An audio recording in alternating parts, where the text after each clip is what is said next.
तो जयमसी की परमेश्वर के नाम की महिमा हो। आज हम देखेंगे भजन संहिता 135 स्तुति का गीत नगमाए हम्मद।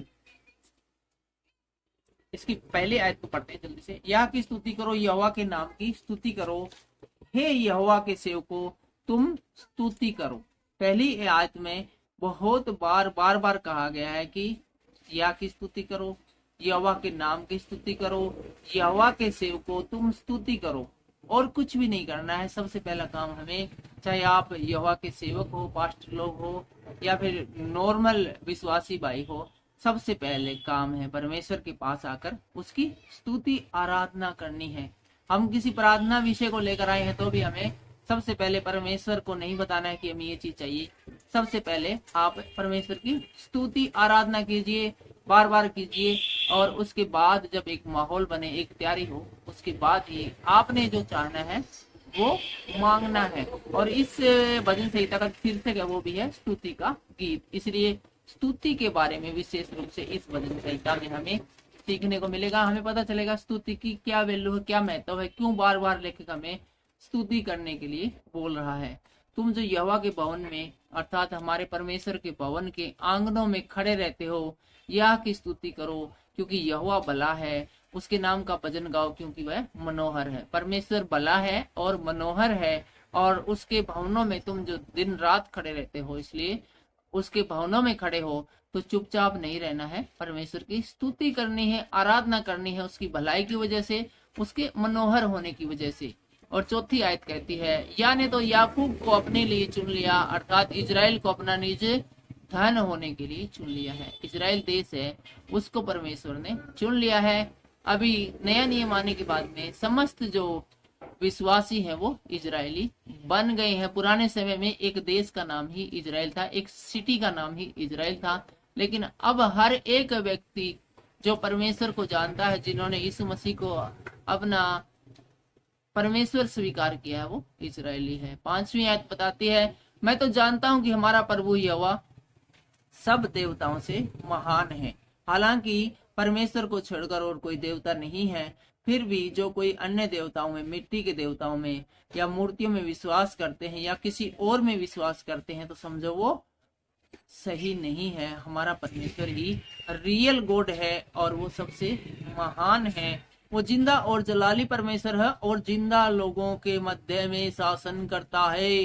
6ठी आयत कहती है, जो कुछ यहोवा ने चाहा उसे उसने आकाश और पृथ्वी और समुद्र और सब गहरे स्थानों में किया। परमेश्वर ने जो कुछ भी चाहा वो 3 जगह पर परमेश्वर ने किया। उसने आकाश में किया और पृथ्वी पर किया और समुद्र के अंदर किया। क्या क्या किया? पृथ्वी को इंसान ने जब अंदर से देखना चाहा कि इसके अंदर क्या क्या मटेरियल भरा पड़ा है, हम जानते हैं कि पृथ्वी के अंदर से पत्थर निकलते हैं, पानी निकलता है, हीरे जवाहरात निकलते हैं, पेट्रोल निकलते हैं, कोयला निकलते हैं, कई प्रकार के जो पदार्थ है वो लोहा है वो निकलता है। और इसी प्रकार से जब इंसान ने चाहा कि देखें पृथ्वी के अंदर तक कितनी गहरी है, तो इसको खोदने के लिए जो प्रयास किए गए, तो इंसान सिर्फ 14 किलोमीटर तक ही नीचे खोद सका है। और इस 14 किलोमीटर के अंदर बहुत सारी चीजें हैं वो परमेश्वर ने बनाई है।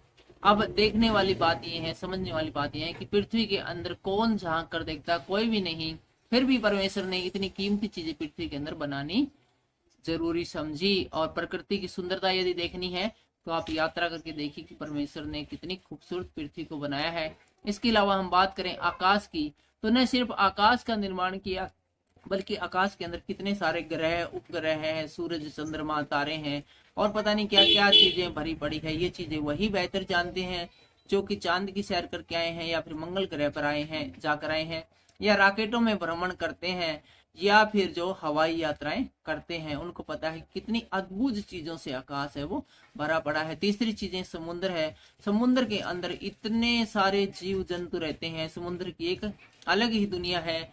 और इसके अंदर क्या क्या चीजें हैं, उन चीजों को विशेष तौर पर गोताखोर ही जानते हैं, या फिर जो लंबी पानी की यात्राएं करते हैं, पानी की जहाज पर यात्राएं करते हैं, वो लोग बहुत अच्छी तरह से जानते हैं कि कितनी अद्भुत चीजों से समुद्र है वो भरा पड़ा है। हमने पढ़ा था कि जो कुछ परमेश्वर ने चाहा वो उसने 3 जगह पर किया, आकाश में किया और पृथ्वी पर किया और पानी में किया। चलिए 8वीं आयत में बढ़ते हैं हम। लिखा हुआ है, उसने मिस्र में क्या मनुष्य क्या पशु सबके पहलौठों को मार डाला। सबसे अद्भुत काम देखते हैं कि मिस्र में जब इजरायली वहां पर थे और परमेश्वर ने वहां पर अपनी 10 आज्ञाओं को पूरी किया था, 10 चमत्कार दिखाए थे, तो उसने कहा था कि मिस्र में जितने भी मिस्रियों के पहलौठे हैं वो सब के सब मर जाएं, और जितने भी पहलौठे हैं अर्थात जो सबसे पहले पैदा हुए थे, जो सबसे बड़े थे, वो क्या पशु क्या पक्षी क्या जानवर सब के सब है वो मर गए थे। लेकिन वहीं पर इजरायली भी थे लगभग 4-5 लाख, उनमें से किसी का कोई भी नहीं मरा था। तो कितना अद्भुत चमत्कार था कि सिर्फ मिस्रियों के ही पहलौठे मर गए थे।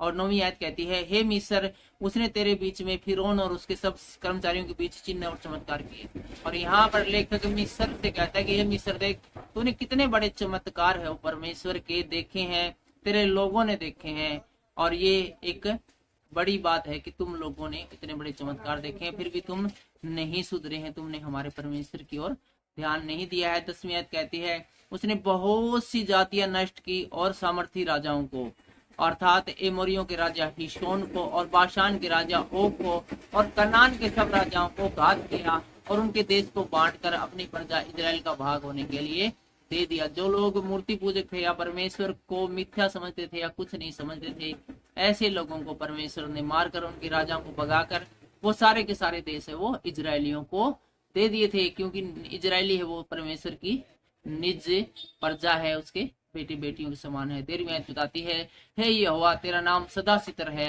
हे यहोवा जिस नाम से तेरा स्मरण होता है वह पीढ़ी से पीढ़ी बना रहेगा। परमेश्वर का नाम है वो सदा सितर है। जिस प्रकार सूरज चांद तारे हैं वो आज भी वैसे सितर है, ऐसे ही परमेश्वर न बदलने वाला हमेशा एक जैसा, जो चमत्कार उसने हारून के साथ किया था या फिर किसी और के साथ किया था, सेम वही चमत्कार आज भी करने में परमेश्वर सक्षम है। उसकी पावर कम नहीं हुई, वो नहीं बदला, वो आज भी इतना ही बलशाली, उतना ही शक्तिशाली है।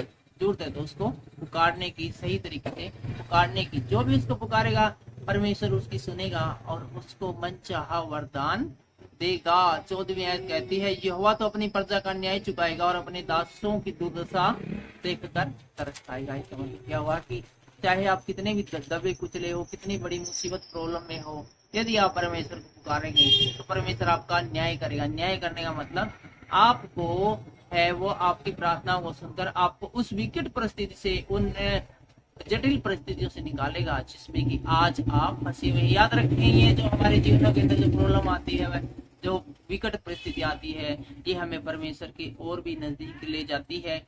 और ये एक स्पीड ब्रेकर की तरह होती है। स्पीड ब्रेकर है या फिर जाम, कहीं हम जा रहे हो तो कहीं जाम में फंस जाते हैं, तो वो जाम 1-2 मिनट का या 5-10 मिनट का, घंटे 2 घंटे का ही होता है। और जाम को हर हाल में खुलना ही होता है, क्योंकि ये कभी नहीं हुआ कि कोई जाम लगा हो और वो कई सालों से लगा ही पड़ा हो। जाम चाहे कितना भी बड़ा हो, लाखों गाड़ियां फंस गई हो, फिर भी वो खुल ही जाता है। इसी प्रकार से हमारी लाइफ जो जाम हो गई है, हमारी लाइफ जो प्रॉब्लम से घिरा हुआ है, वो प्रॉब्लम है वो अस्थाई है।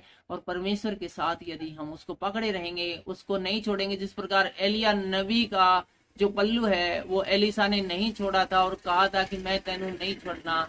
एलिया ने उसको कहा था, यार आज तो मेरा परमेश्वर मुझे उठाने वाला है, कहीं तू मेरे चक्कर में पड़ के मर खप गया तो तुझे कुछ हो गया। तो कह मर गया तो मर गया और मर खप गया तो मर खप गया, लेकिन मैं तेनू नहीं छोड़ना, मैं तेरा साथ नहीं छोड़ना। आप भी परमेश्वर को एलिसा नबी की तरह पकड़ लीजिए, जिसने कि एलिया को पकड़ा था, उसकी चादर को पकड़ा था, और जहां जहां एलिसा को आत्मा उठा कर ले गई वो भी साथ के साथ चलता रहा। और परिणाम क्या हुआ कि जो पावर एलिसा के पास थी वो सारी की सारी जो पावर एलिया के पास थी, और वही पावर उसको एलिसा को भी अर्थात उसके चेले को भी मिल गई, क्योंकि उसने उसका साथ नहीं छोड़ा था, विकट परिस्थितियों में भी उसको नहीं छोड़ा था। हम आ गए हैं 16वीं आयत में, और यहाँ पर इस प्रकार से लिखा गया है, उसके अन्य जातियों की मूर्तें सोना चांदी ही है और मनुष्य की बनाई हुई है। 15वीं आयत में ऐसा लिखा है, अन्य जातियों की मूर्तियां सोना चांदी की मनुष्य बनाई।